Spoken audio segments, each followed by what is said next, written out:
अस्सलाम वालेकुम।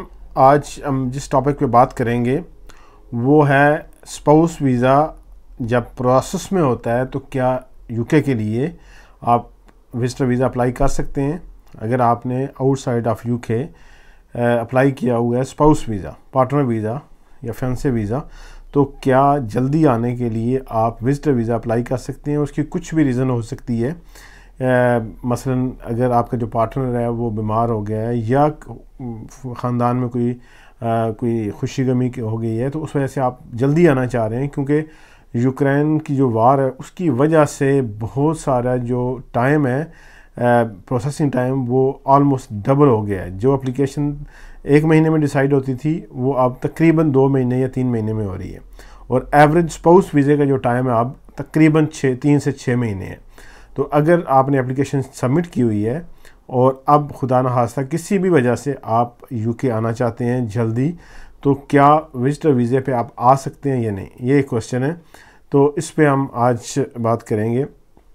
जो अपेंडिक्स FM है अंडर इमिग्रेशन रूल, उसके तहत आप एप्लीकेशन करते हैं एज ए स्पाउस। अगर आपका स्पाउस यूके के अंदर सेटल्ड है या ब्रिटिश है या रिफ्यूजी है या ह्यूमैनिटेरियन प्रोटेक्शन पे है, तो आप as a spouse visa apply करते हैं। जो बाकी रिक्वायरमेंट आपकी फाइनेंशियल या अकोमोडेशन वगैरह वो रिलेशनशिप की वो सारी आप मीट करके वो अप्लाई करते हैं, और आपका वीज़ा जो है अभी प्रोसेस में है।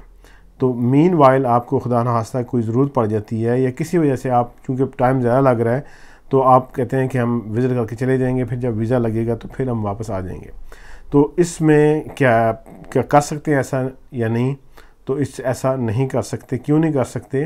क्योंकि जो इमिग्रेशन रूल के अंदर जो आता है सेक्शन VN 1.1, उसके तहत कुछ कंट्रीज वीज़ा नेशनल है, कुछ नॉन वीज़ा नेशनल है।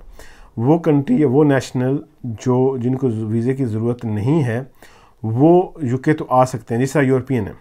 अब यूरोपियन यूके आ सकते हैं, लेकिन अगर उन्होंने स्पाउस वीज़ा अप्लाई किया हुआ है तो वो परमिशन टू एंटर है, उनकी एंट्री क्लियरेंस नहीं है, उनकी परमिशन टू एंटर है। वो विज़िट वीज़े पे आ सकते हैं, मतलब कि जो उनके पास पासपोर्ट है यूरोपियन, उस पे वो यूके ट्रैवल कर सकते हैं। 3 मंथ जो आपका उनका वीज़ा है वो उस पर विज़िट वीज़ा कर सकते हैं।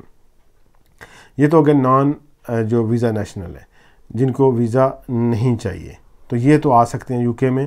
ये आके अगर उन्होंने वीज़ा स्पाउस का या पार्टनर का या फैंसी का वीज़ा अप्लाई किया हुआ है, तो उसके प्रोसेसिंग टाइम के दौरान वो यूके विज़िट कर सकते हैं। अगर उनके पास कोई ऐसा पासपोर्ट या ऐसी नेशनैलिटी है जिस पे वीज़ा दरकार नहीं, तो फिर वो यूके ट्रैवल कर सकते हैं, और फिर जब उनकी एप्लीकेशन डिसाइड होगी तो वो वापस आ सकते हैं। लेकिन इसमें एक जब आप आएंगे बॉर्डर पे तो एक कन्फ्यूजन हो सकती है इसमें कि वो कहेगा आप वापस नहीं जाएंगे, तो आपके पास रिटर्न टिकट होना चाहिए। अब आ जाते हैं दूसरे जो वीज़ा नेशनल कंट्रीज़ हैं, जिस तरह इंडिया, पाकिस्तान या बहुत सारी कंट्रीज़ हैं, उनको यूके आने के लिए वहाँ के नेशनल को यूके का वीज़ा चाहिए, चाहे वो विजिटर हो चाहे किसी किस्म का कोई भी वीज़ा, तो उसे एंट्री क्लियरेंस चाहिए। क्योंकि उसने वीज़ा ऑलरेडी स्पाउस का अप्लाई किया हुआ है सारी रिक्वायरमेंट मीट करने के बाद, तो अब वो वेट कर रहा है, 2 महीने हुए हैं, 1 महीना हुआ है, वट।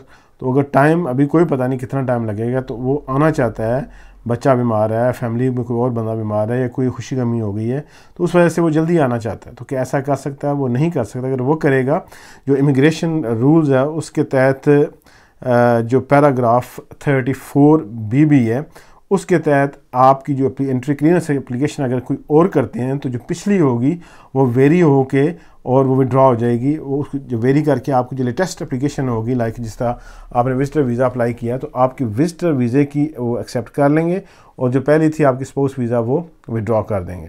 तो उसमें नुकसान होगा आपका, फ़ीस भी ज़ाया होगी, और फिर आपको दोबारा वो करनी पड़ेगी।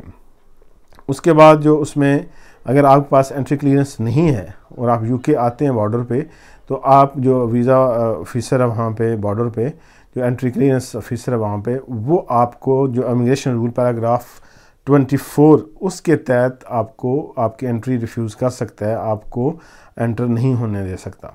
उसके पास पावर्स हैं और वो आपको एंटर नहीं होने देगा।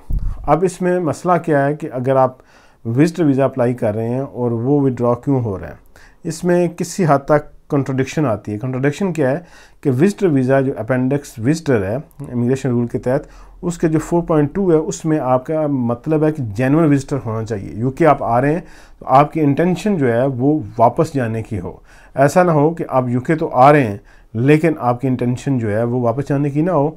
तो वो किस एप्लीकेशन में होता है, वो पार्टनर का जो सेटलमेंट एप्लीकेशन है। आप पार्टनर वीज़ा इसी बेस पे अप्लाई कर रहे हैं कि मैं यूके जा रहा हूँ, वहाँ पे जाके अपनी फैमिली के साथ हमेशा के लिए वहाँ रहूँगा। सेटलमेंट वीज़ा इसलिए उसे कहते हैं, फैमिली या सेटलमेंट वीज़ा। तो ये एक कंट्रडिक्शन आ जाती है। अब विजिटर वीज़ा अप्लाई कर रहे हैं तो विजिटर वीज़ा में आपकी जो जेन्युइन विजिटर का मतलब ये है कि आपको ऐसी टाइज़, सोशल या फाइनेंशियल टाइज़ होनी चाहिए जिस वजह से आपने वापस जाना है, अपने मुल्क वापस जाना है। तो ये एक कंट्रडिक्शन आती है। लेकिन जो केस 2011 में आया था ओपोंग घाना 2011 UK UT 00431, इसके तहत तो कहते हैं ये कॉन्ट्राडिक्टरी नहीं है।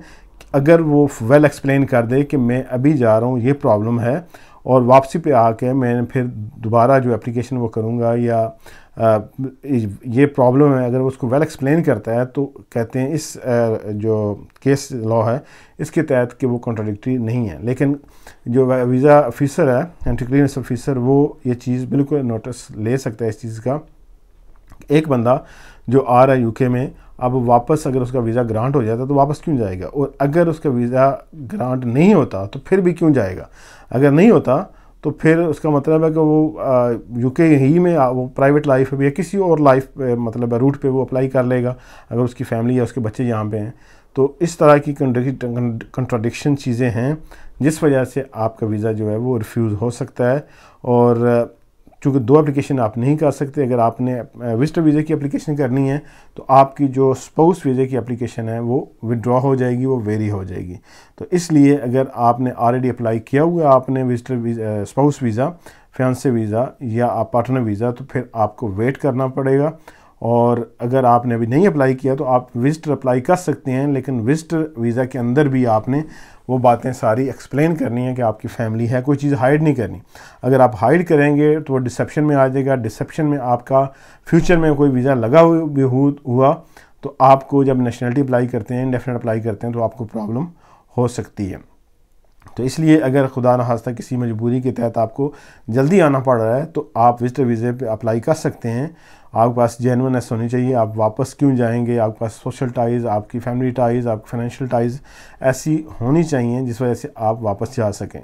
वैसे तो विजिटर वीज़े का जो रेट है बहुत कम है, लेकिन फिर भी आप अप्लाई कर सकते हैं उस पर और अपने वीज़े में सारी बात एक्सप्लेन करें, ये मेरा पार्टनर है, ये मेरी फैमिली है और मैं क्यों जा रहा हूँ, और मैं बाद में मेरा वीज़ा जो अप्लाई करना है वो पार्टनर वीज़ा अप्लाई करूँगा आके। तो वो वेल एक्सप्लेन करेंगे तो ग्रांट हो सकता है आपका वीज़ा। लेकिन अगर हाइड करते हैं तो कल जब आप पार्टनर वीज़ा की एप्लीकेशन करेंगे तो उसमें आपको डेफिनेटली प्रॉब्लम हो सकती है, क्योंकि कॉन्ट्राडिक्टरी आ जाए जो आपकी स्टेटमेंट हो जाएगी। एक एप्लीकेशन में आप कह रहे हैं आपका कोई फैमिली मेम्बर यूके में नहीं है, आपकी कोई किसी बंदे के साथ रिलेशनशिप नहीं है, और बाद में आप वही आप कह रहे हैं कि मेरा पार्टनर है या मेरी फैमिली है वहाँ पे, तो फिर आपको प्रॉब्लम हो सकती है। तो जब भी आप कोई एप्लीकेशन करते हैं होम ऑफिस के रूल के तहत, तो आपने कोई चीज़, कोई इन्फॉर्मेशन हाइड नहीं करनी, वो इन्फॉर्मेशन उन्हें मिल ही जानी है किसी न किसी तरीके से। जब पता चल जाएगा तो डिसेप्शन में आएगा, और डिसेप्शन में आएगा तो आपका वीज़ा लगा हुआ, आपका इंडेफिनिट लगा हुआ, आपका पासपोर्ट, इवन के इशूड पासपोर्ट भी वो कैंसिल कर सकते हैं डिसेप्शन के तहत। तो इसलिए एटलीस्ट आपने कोई ऐसी गलत इन्फॉर्मेशन नहीं देनी। वीज़ा आप विजिटर वीज़ा अप्लाई कर सकते हैं, लेकिन अगर आपने एप्लीकेशन जो स्पाउस किया है वो अभी नहीं की, अगर वो एप्लीकेशन कर दी है तो फिर वेट कर, बेस्ट यही है कि फिर वेट करें। उसकी फ़ीस भी तकरीबन 3,000 से 3500 पाउंड है, तो वो फ़ीस ज़ाया ना करें। और अगर आपको टाइम लग रहा है तो उसमें फिर बेहतरी कोई होगी, और वेट करें उसमें। अल्लाह के हर काम में बेहतरी होती है। होपफुली आपको इसमें काफ़ी इन्फॉर्मेशन मिली होगी। अगर आपका कोई क्वेश्चन है तो आप कमेंट सेक्शन में कर सकते हैं। Thank you very much for watching. अपना ख्याल रखिएगा। अल्लाह हाफिज़।